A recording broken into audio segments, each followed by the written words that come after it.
दावत खिताब दे रहा हूं जमीयत उलमा इस्लाम के अजीम खतीब हजरत मौलाना अमीर हसन बरोही साहब को आए अपने ज़रीर ख्यालात के इजहार फरमाए। तशरीफ लाते हैं हजरत मौलाना मीर हसन बरोही साहब दामत बरकातुहुल आलिया। मोहतरम सरबरा पीडीएम कायदे मोहतरम सरबरा पीडीएम उनके जज्बों को यूं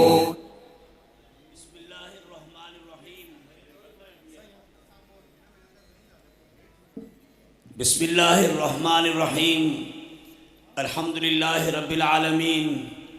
वस्सलातु वस्सलामु अला सय्यिदिल अंबिया वल मुरसलीन व अला आलिहि व सहबिहि अजमाइन।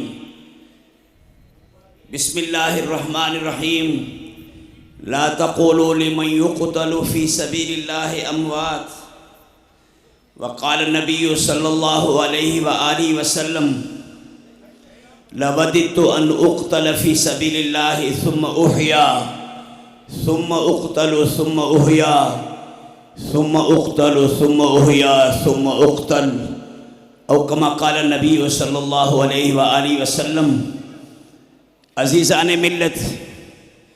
शहीद इस्लाम कॉन्फ्रेंस में हिन अज़म के दोहराइण जे लाइ जमीयत उलमा इस्लाम जा कारकुन चपे चपे चइनी तरफ़नि खां गॾु थी रहिया आहिनि त इंशा अल्लाहुल अज़ीज़ डॉक्टर ख़ालिद साहिब सिंध में जंहिं जमीयत जे मशीन के खयूं हलियो हुयो उन मशीन जी पासदारी कंदासीं,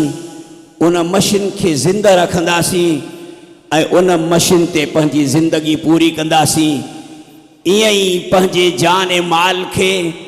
हिन जमीयत उलमा इस्लाम जे मशीन ते फ़क़े कुल निज़ाम जे मशीन ते अल्लाह जी धरतीअ ते अल्लाह जे निज़ाम के नाफ़िज़ करण वारे मशीन ते ईअं क़ुर्बान कंदासीं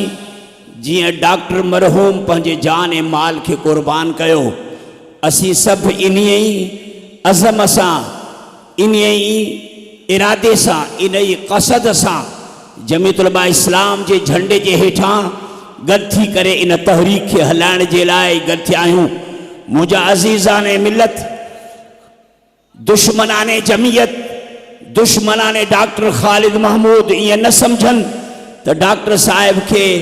प्लेटफॉर्म तां हटाए करे जमीयत जे झंडनि के हेठि उछलायो अथऊं। जमीयत जा झंडा हेठि थी विया न न, अल्लाह जे फज़लो करम सां जीअं हज़रत हुसैन के शामिन शहीद कयो, यज़ीदन शहीद कयो त हिकु हुसैन जे खून मां लखे हुसैन पैदा थिया, पैगंबर जे दीन जा परवाना पैदा थिया। ईअं ई अल्लाह जे फज़लो करम सां हिन सिंध जे धरती ते डॉक्टर ख़ालिद साहिब के जेकॾहिं हिन दीन जे मशीन जे ख़ातिर, तौहीद जे ख़ातिर, पैगंबर जे सुन्नत के ज़िंदा करण ख़ातिर, शिरक कुफर ऐं बिदत जे रद्द जे ख़ातिर उनखे जेकॾहिं शहीद कयो वियो आहे त अल्लाह जे फज़लो करम सां डॉक्टर साहिब जे खून मां बि लखे ख़ालिद पैदा थी चुका आहिनि। तव्हां ख़ुशि न थीजो त ख़ालिद शहीद थी वियो, हाणे इहो प्रोग्राम ख़तम थी वियो या मशीन ख़तम थी वई, न न, शहीद ज़िंदा आहिनि। शहीदनि जे ज़िंदगी जो ऐलान अल्लाह ताला सते आसमान ते, अर्श ते, कुर्सीअ ते, लोहे महफूज़ में क़ुरान करीम जे अंदर करे छॾियो आहे त ला तक़ूलू लिमन युक़्तलु फ़ी सबीलिल्लाहि अमवात। इहे जेके अल्लाह जे दीन जे ख़ातिर शहीद थी विया, अल्लाह जे निज़ाम के ज़िंदा करण ख़ातिर, अल्लाह जे धरतीअ ते अल्लाह जे निज़ाम के नाफ़िज़ करण ख़ातिर, शिरक बिदत जे रद्द में, मुशरिकनि जे रद्द में जंहिंजा पेर कंबर था वञनि, उन्हनि जे रद्द में जेकॾहिं डॉक्टर साहिब शहीद थी चुको आहे त डॉक्टर ज़िंदा, डॉक्टर ज़िंदा, कल भी ज़िंदा हुयो, अज भी ज़िंदा, ऐं ही सब जो सब कारकुन इन मशीन ते कुर्बानी ॾियण जे लाइ हम वक़्तु तयार आहिनि। मुंहिंजो हुज़ूर इन शहादत जी तमन्ना कंदा हा, फरमाईंदा हा त लबदितु अन उक़्तल फ़ी सबीलिल्लाह, मां मोहम्मद करीम सल्लल्लाहु अलैहि वसल्लम बावजूद सैयदुल अंबिया